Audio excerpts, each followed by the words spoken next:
비유로 다시 세우는 신학 두 번째, 그라운드 워크입니다. 굳은 마음을 기경하여 하늘의 복을 받으라. 굳은 마음을 기경하여 하늘의 복을 받으라. 마태복음 13장 1절부터 9절, 제가 한 절 읽고 여러분 한 절 읽고 같이 교독하고 마지막 절 한 목소리로 봉독하겠습니다. 그날 예수께서 집에서 나가사 바닷가에 앉으시매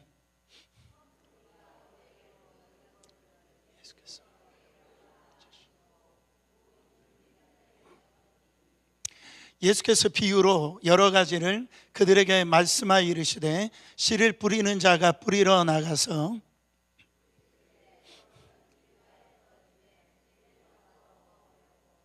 더러는 흙이 얇은 돌밭에 떨어지매 흙이 깊지 아니하므로 곧 싹이 나오나,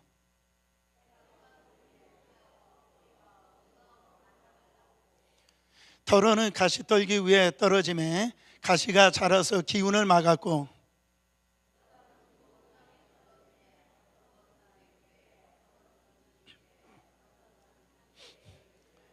자 9절 한 목소리로요. 귀 있는 자는 들으라 하시니라. 아멘. 사랑하는 성도 여러분, 지난 금요일에 우리가 이 비유로 통해서 이제 하나님의 말씀을 배울 때 그 사운드 체크를 하라고 그랬어요. 요즘 시대는 영적인 불감증이 있는 시대다.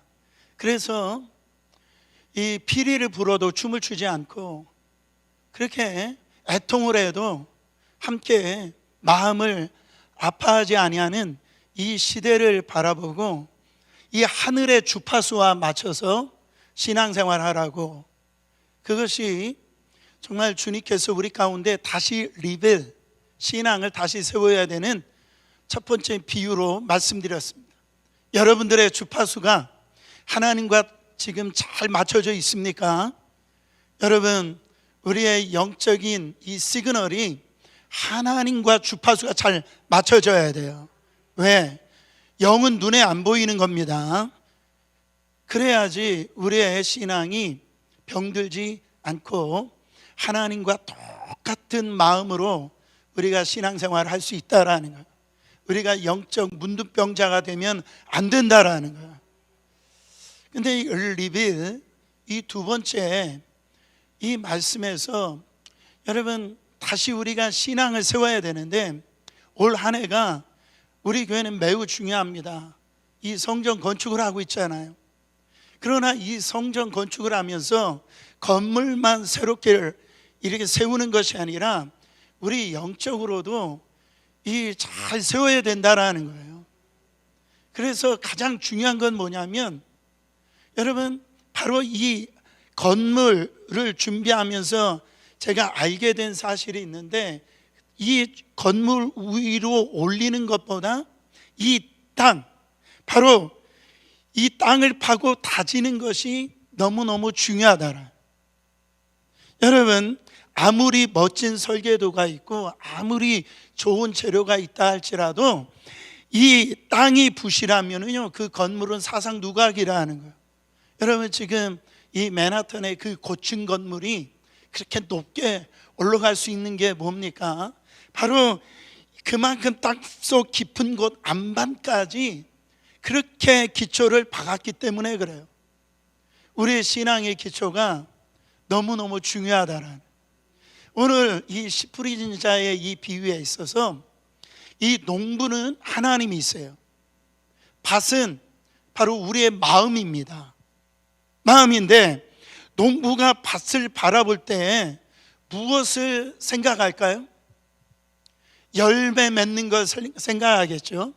농부가 그 밭을 이제 씨를 뿌릴 때 농부의 마음은 열매를 맺는 것을 원한다라는, 오늘 본문에서 우리 주님은 우리에게 엄청난 수익을 약속해 주셨어요. 우리 주님은 100배, 60배, 30배. 여러분, 하나님의 이 100배의 축복을 믿습니까, 여러분? 정말 인간의 계산이 아니라 하나님이 약속을 해 주셨다라는 것. 근데 왜 우리의 현실은 100배는커녕 10배는커녕 여러분 정말 한 배도 열매 맺기 힘든 그런 이 메마른 광야와 같냐라는 거예요. 씨앗이 문제입니까? 아니죠. 씨앗은 문제가 없다라는 거예요. 이 씨앗은 하나님의 말씀인데 하나님의 말씀은 천지개벽이 일어날지라도 1.1핵도 없어지지 않는다라고 그랬어요. 씨앗에는 문제가 없어요. 이 씨앗은 완벽한 생명력이 있어요. 여러분, 문제는 우리의 마음밭이라는 거예요. 여러분 보세요. 단순한 비유예요. 한 농부가 이제 밭에 씨를 뿌리러 나갑니다. 이게 좀 이스라엘과 우리 일반 한국 사람하고는 달라요.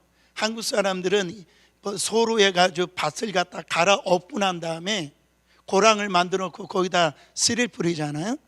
근데 이 유대인들은 먼저 씨를 뿌리고 그 위에 흙을 덮는 거예요. 그러니까 이제 농부가 씨를 뿌릴 때 이 씨가 어느 때는 길가에 뿌려지기도 하고 돌짝밭에 떨어지기도 하고 가시밭에 떨어지기도 하고 옥토에 떨어지기도 한다라는 거예요. 이 씨는 뭐라고 그랬어요? 말씀이라고 그랬어요.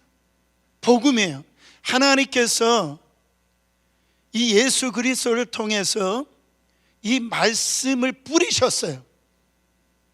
그래가지고요 하나님께서는 이 땅에 천국 복음을 예수님을 통하여서 이 씨를 뿌리게 하셨는데 하나님의 말씀은 살았고 운동력이 있다고 그랬어요.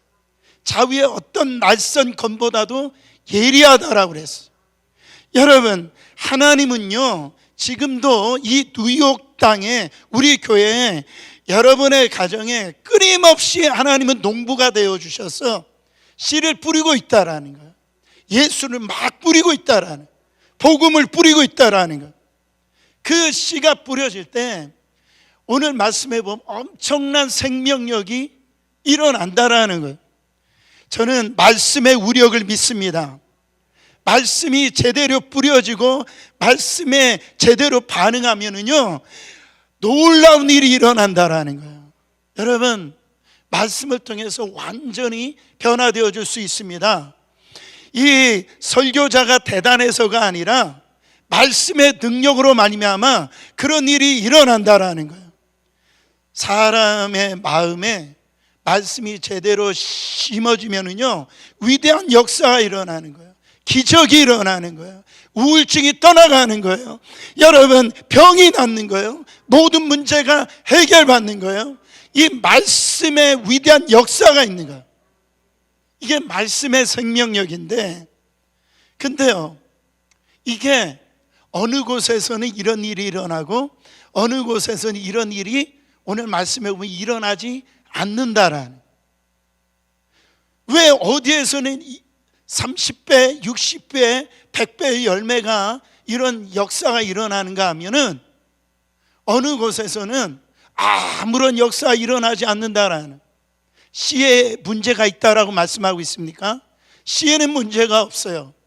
그 밭, 토양, 그 마음밭 이게 너무너무 중요하다라는.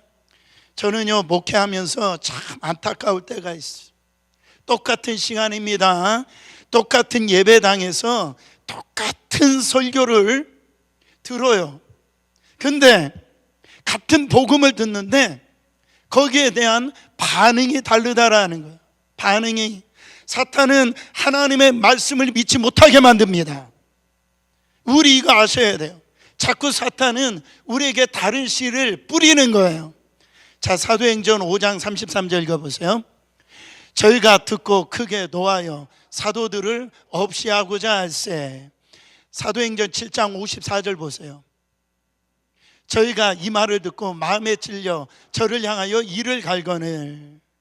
똑같은 말씀이지만 받아들이는 사람이 이렇게 반응할 수도 있고, 똑같은 복음이지만 사도행전 2장 37절에 보면은 저희가 이 말을 듣고 마음에 찔려 베드로와 다른 사도들에게 물어가더니 형제들아 우리가 어찌할꼬 하거늘. 여러분, 똑같은 사도들의 이 복음을 듣는데요, 어떤 사람들은요 이를 가르면서 저 말씀을 자기에게 받아들이지 않고 그걸 가지고요 바로 이 말씀 전하는 자들을 갖다 죽이려고 한다. 근데 어떤 사람들은 이 사도들의 말씀을 듣고 마음에 똑같이 찔리는데, 형제들아 우리가 어찌할꼬, 그 말씀의 반응에 회개하고요 정말 자기의 가슴을 치는 사람들이 있다라는 거예요. 자, 똑같은 말씀이에요. 여러분, 똑같은 복음인데 이 반응에 따라서 여러분 이렇게 다르더라는 거예요. 저 목회하면서 많이 봤어요. 어떤 분들이 이래요.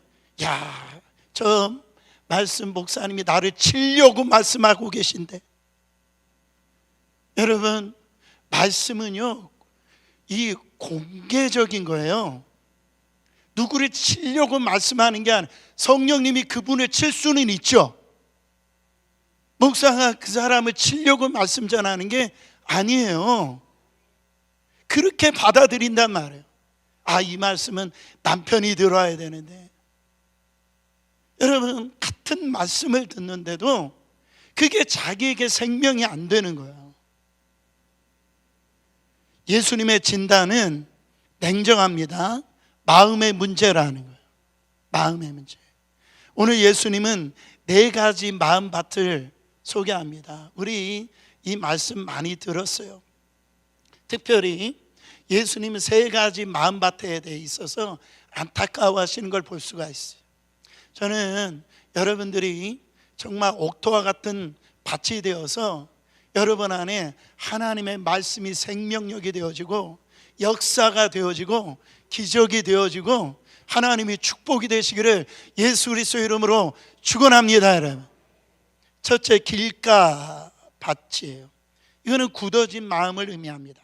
19절 말씀 보면은 아무나 전국 말씀을 듣고 깨닫지 못할 때는 악한 자가 와서 그 마음에 뿌려진 것을 빼앗나니 이는 곧 길가에 뿌려진 자요. 예수님이 상세하게 비유로 말씀하신 것을 갖다가 바로 해석해 준 걸 볼 수가 있어요. 여러분, 길가는 원래 길이 아니었어요. 이 밭의 가장자리였는데 사람들이 거기가 지름길이다 보니까 사람들이 계속 밟고 가니까 거기가 딱딱한 바로 이 도로 형태가 되어버린 거죠. 원래는 딱딱하지 않았어요. 콘크리트처럼 굳어져서 이 씨앗이 흙 속으로 막 침투에 들어가지 못하는 거예요. 못 들어가는. 그러니까 새들이 와서 먹어버렸다라는 거예요. 그렇죠. 길가에 씨가 훤히 보이는데 새들이 안 먹을 리가 없죠. 이게 웬 떡이냐 하고 먹겠죠. 여러분, 바로 이 새들이 누굴 의미합니까? 사탄을 의미하는 거예요. 사탄이 그들에게 뿌려진 말씀을 빼앗아 갔다라고 얘기합니다. 그러니까 하나님의 말씀이 뿌려졌어요? 안 뿌려졌어요?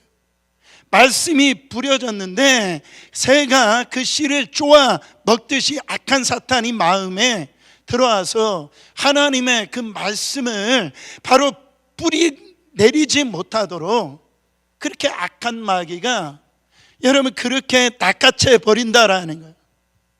이 말씀을 듣지 못하도록 이 악한 사단이 그 말씀을 빼앗아 가버린다라는 거예요. 다는 안 그런데요, 보통 어떻게 사탄이 역사하냐면 졸게 만들어요. 졸게만. 물론 가끔 피곤할 때 조금 좋으실 수 있지만 습관적으로 좋으시는 분들이 있잖아요. 이거 영적으로 깨어나야 됩니다. 이거 중요한 문제예요. 저는 가끔 이렇게 웃으려고 또 그런 의미는 어떤 의미인지 알아요. 아버지 품에 왔으니까 푹 그냥 주무시는 거에 대해 있어서 그 말씀하고 있지만 영적으로 보면 그 엄청난 그게 문제가 그렇게 큰 문제가 없어요. 하나님의 말씀이 들어야 살아날 거 아니겠어요? 근데 그 말씀을 못 들도록 졸리게 만드는 거예요. 뭐 그런 얘기가 있대요. 누가 재웠는데 재워놓고, 여러분 물론 말씀을 전하는 사람도 잘 전해야 되지만은 여러분 말씀 듣는 사람도 잘 들어야 돼요. 그게 훈련이 필요합니다. 왜? 그게 말씀 듣는 시간이 어떤 시간보다도 영적 전쟁의 시간이에요. 예를 들어서 우리 교회는 찬양이 일어나서 막 찬양 뜨겁게 하잖아요. 기도 뜨겁게 하잖아요. 그러면 에너지가 소비된단 말이에요. 그러면 딱 앉으면은 벌써 에너지가 소비되어지니까 어떻게 해야 돼요? 이게 또 육적으로 피곤해 올 수가 있다라는 거예요. 여러분, 그러니까 아무리 이 좋은 씨앗이 떨어진다 할지라도 이 씨앗을 받아들이지 아니하면 그게 열매를 풍성히 맺힐 수 없다라는 거죠. 보세요. 아무리 좋은 음식도 본인의 입에 빗장을 치고 먹지 아니하면 그게 자기에게 유익이 안 되는 거예요. 그래서 길과 같은 밭은요, 굳은 땅을 의미합니다. 이 굳은 땅은 뭐를 의미합니까? 바로 이런 거예요. 강팍한 마음, 닫혀진 마음, 어떻게 보면 교만한 마음, 그런 마음들이 있어요. 교회 와서 말씀 들을 때도 아예 처음부터요, 이 말씀에 빗장을 치는 분들이 있어요. 때로는 이 고집으로, 때로는 자기 상식으로, 때로는 자기 경험으로, 때로는 이 과학적인 그 생각으로요, 합리성으로 마음을 열지 않는 거예요. 그래가지고 자아가 너무 강하여서 깨어지지 않는 겁니다. 특히 교회를 오래 다니면 아유, 그 말씀 이미 들은 말씀, 그냥 본문만 봐도 무슨 결론이 나올지 나 알아. 여러분, 판단부터 한다라는 거예요. 여러분, 그 배후에 누가 있다라는 겁니까? 새들이 쪼아먹고 있다라는 거. 악한 사단이 여러분 거기에서 지배하고 있다라는 거예요. 그러니까 남는 게 없는 거예요. 변화가 없는 거예요. 그러니까 열매를 맺지 못한다라는 거예요. 그게 길가밭입니다. 굳은 마음. 두 번째, 돌밭. 얕은 감정의 신앙이에요. 얕은 감정의 신앙. 20절, 21절 예수님의 해석을 보세요.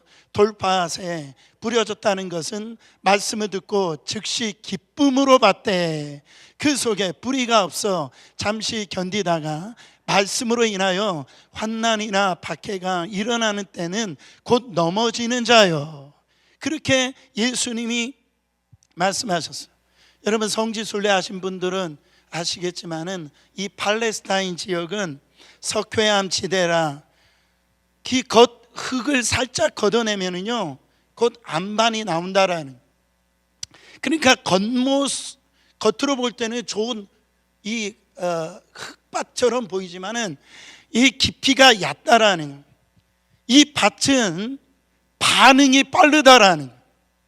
반응이 빠른데 여기 보면 즉시 기쁨으로 받되, 뭐를요? 말씀을 즉시 기쁨으로 받되. 그러니까 예배 드릴 때 아멘으로 잘 받아들여요. 은혜 받았다라고 눈물도 흘려요. 즉시. 근데 문제는 해가 돋으면이 뭡니까? 고난이 오면, 어려움이 오면, 시련이 오면, 작은 손해가 생기면 금방 타버린다라는. 지금 그 말씀을 하는, 금방 달구어졌다가 금방 식어져 버리는 이 감정적인 신앙입니다. 말씀을 드릴 때 기쁨으로는 받아요. 기쁨으로는 받는데 그 말씀으로 오는 그 신앙으로 오는 것 때문에 받아야 될 고난이 오잖아요. 어려움이 오잖아요. 시련이 오잖아요. 나에게 유익이 안 되잖아요. 그러면은 여러분 곧 넘어지는 신앙을 말합니다. 이런 분들은 보면은 자기 중심적인 신앙. 여러분 그런 분들이에요. 처음에 교회 나올 때 은혜 받을 때 무엇이든지 다 할 것 같아요. 근데 어느 날 보면 갑자기 바람과 같이 사라지다. 그런 분들이 있어요. 가만히 보면은요, 이런 이유 때문에 그래요. 교인 중에 누구하고 이렇게 싸웠는데 그 사람 꼴 보기 싫어서 교회 안 나온다라는 거예요. 그리고 어떤 경우에는 여름에 에어컨이 시원찮아가지고, 시원하지 않아가지고, 더워가지고 교회를 안 나오겠다라는, 심지어는요 어떤 분들은 목사님이 인사를 안 받아서 삐쳐가지고 교회 안 나온대요. 여러분 목사도 인사를 알면서도 이렇게 못할 때가 있어요.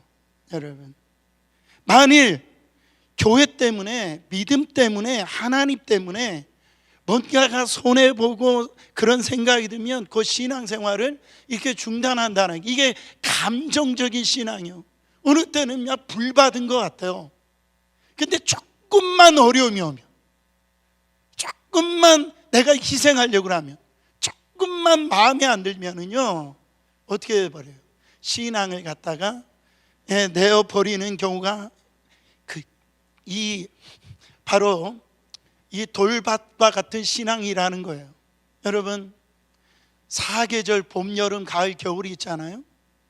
그가 씨가 이렇게 열매를 맺을 때 폭풍우를 만날 때도 있고, 이렇게 정말 때로는 눈도 내리고 가뭄이 들 때가 있어요. 그거를 다 이겨내야지 여러분 큰 열매를 맺게 되는 거예요. 우리 신앙생활도 마찬가지입니다. 사람들 치고 크고 작은 시련이 없는 사람 없어요. 저도 있고요. 누구든지 온다라는 거예요. 그 시련의 비를 통과해야 큰 인물이 되는 겁니다. 초대교회 우리 믿음의 선배들 보세요. 그렇게 좋은 환경에서 신앙생활을 하지 않았어요. 이미 저기에 좋은 환경에서 신앙생활을 하지 않았잖아요. 여러분 재산을 잃어버릴 때도 있었고, 초대교회 성도들은 무덤 속에서 지낼 수 있었고, 고향을 다 떠나가지고요 여러분 화형당하기도 하고 사자의 밥도 되어졌어요. 그런 시련이 왔었다라는 거예요. 베드로전서 1장 7절 보세요. 너희 믿음의 시련이 불로 연단하여도 없어질 금보다 더 귀하여 예수 그리스도에 나타나실 때에 칭찬과 영광과 존귀를 얻게 하려 함이라. 이 믿음의 시련을 통과하시기를 축원합니다. 그래서 하나님이 주실 그 칭찬과 영광과 존귀를 얻는 여러분 되시기를 예수 그리스도 이름으로 축원합니다. 세 번째, 가시떨기, 염려와 유혹으로 나누어지는 마음이에요. 자, 22절에 예수님이 해석해 놓으셨어요. 가시떨기에 뿌려졌다는 것은 말씀을 들었으나 세상의 염려와 재물의 유혹에 말씀이 막혀 결실하지 못하는 자예요. 대부분 성도들이 여기에 속합니다. 대부분 여기에 속해요. 이 땅은 흙도 깊어요. 영양분도 있어요. 그래서 이게 잘 자라려고 하는데 뭐가 있어요? 위에 가시가 있다라. 가시 덤불이 무성하면은 햇빛을 가립니다. 그래가지고 영양분을 못 먹게 만든다라. 그리고 그 가시에 찔려가지고 신음하게 되어진다라는. 근데 그 가시가 무엇이라고 지금 얘기하냐면은 예수님이 그 정체를 두 가지로 얘기하세요. 그게 뭐냐면 세상의 염려와 재물의 유혹이다. 거기에 말씀이 막혀가지고 그게 가시가 돼가지고 결실을 맺지, 열매를 맺지 못하게 만든다라는. 여러분 염려라는 거 많이 말씀을 드렸어요. 그게 어떤 말씀이 마음이 나눠진다. 사탄은 우리의 마음을 나눠지게 만들어요. 그 예배 시간에 여러 가지 마음을 갖다 나눠지게 만들어요. 그래가지고 뭐 저분이 이 말 했다라고 해가지고 마음이 나눠지게 하고, 내일 내가 정말 페이먼이 없는데 내가 어떻게 하지? 이 사업을 내가 어떻게 하지? 지금 예배 드리고 있는데 이 마음을 갖다 나눠지게 만든다라. 그래서 염려가 오는 거예요. 그래서 마태복음 6장에 여러분 주기도문을 바로 우리가, 제가 말씀을 드렸지만은 일용할 양식을 주옵시고, 예수님이 그 기도를 하라고 그랬어요. 내일의 양식을 구하라고 하지 않았어요. 평생 먹을 것을 구하라고 하지 않았어요. 그날 양식을 구하라고 그랬어요. 여러분, 그걸 어디에서 알 수 있습니까? 바로 광야 생활했던 이스라엘 백성들을 통해서 알 수가 있어요. 하늘의 만나를 하나님이 주시는데 그날 것만 먹을 것만 거둬들이라고 그랬어요. 이건 뭡니까? 하나님이 그날을 내가 책임져 주겠다. 너희들이 먹을 거, 입을 거, 잘 거 다 하나님께서 그날 내가 책임져 줄 거야. 너희들 먹을 거, 입을 거, 그거 세상 사람들 다 염려하는 거야. 그거 염려하지 말라라. 내가 책임진다라는. 사랑하는 성도 여러분, 바로 우리는 날마다 이 고백이 있어야 됩니다. 하나님의 은혜로 우리는 살았다라는 거예요. 우리의 능력으로 사는 게 아니에요. 하나님의 은혜로 살았다라는 거죠. 이 은혜로 살았다는 이 고백만 있으면 내일 일 염려하지 않아요. 정말 그렇습니다. 계속해서 이 목회하면서 염려 근심하는 것은 제가 쓸데없다라는 걸 알 수 있어요. 제가 염려해봐야, 근심해봐야 제 수준이죠. 그렇잖아요? 제 수준이죠. 매일 하나님의 인도하심을 받는 게 최고라는 거예요. 내일 일은 난 몰라요. 하루하루 살아요. 장래일도 몰라요. 주님 내 손잡아 주시옵소서. 이 교회도, 여러분의 가정도, 여러분의 사업체도, 여러분의 자녀도 하나님이 인도해 주실 겁니다. 염려 근심하지 말라라는 거예요. 그러니까 염려라는 건 믿음의 문제다. 염려라는 건 뭐의 문제예요? 믿음의 문제예요. 믿음이 있으면 염려는 떠나갑니다. 염려를 주님께 맡기세요. 오늘 정말 우리의 힘으로, 우리의 실력으로, 능력으로 안 되니까 그게 염려하는 거예요. 주님께 맡기시기를 축원합니다. 두 번째, 재물의 유혹이 가시로 있어서 우리가 열매를 맺지 못한다라는. 여러분, 성경은 돈 버는 것을 뭐라고 하지 않아요. 정말로 잘 사는 걸 뭐라고 하지 않아요. 성경에서 뭐라고 하는 것은 다른 게 아니에요. 두 주인을 섬기는 걸 뭐라고 해요. 재물이 하나님 자리에 올라가는 것을 뭐라고 하시는 거예요. 그러니까 이스라엘 백성들에게 이들의 문제는 뭐냐면 하나님을 안 섬긴 게 아니라니까요. 바알도 섬겼다라는 이들 문제가 있어요. 맘몬 신을 섬겼다는 데 문제가 있다라는 거예요.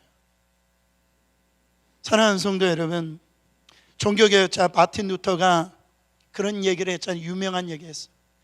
바로 사람은 세 가지 면에서 회개해야 된다. 첫째는 머리를 회개해야 돼. 머리.